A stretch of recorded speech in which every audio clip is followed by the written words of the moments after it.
देखी कैलाश पर्वत पे भोले बाबा गहरी नींद में सुतल बानी। बिहान हो गइल बा ए भैया। माता पार्वती जी कैसे भोले बाबा की जगावत आनी। भाव बा कुहू कुहू बोले ले कोयलिया सगरो सोर होता। उगले सूरज देव लाली लेके जग में नजर होता। दर्शन करे खातिर भगतन के झूठ नवा भइले ना। ए भोले बाबा खोली ना हो नया नवा अब बिहनवा भइले ना।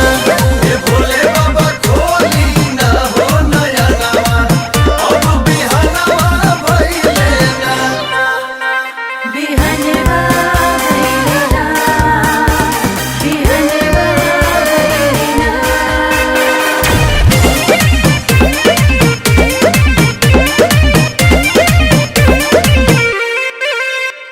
रौवे इशारा बचौले ले ई धरतिया।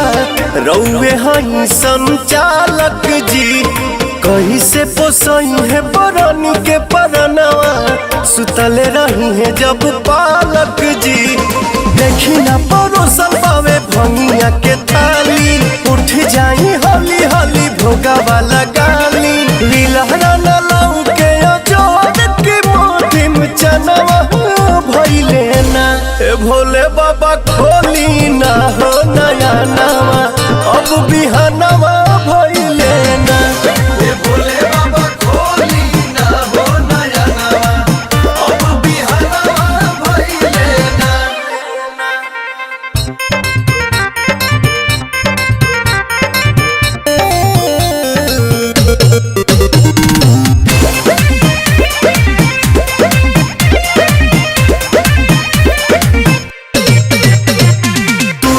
ध्यान हाली कोलिया सनन राउर जाटा हम ठीक से सजा दी। सहू से पहाड़िया परल बट सुन धुन डमरू के तनी सा बजा दी। मानिए स्वामी जी अब हमारो का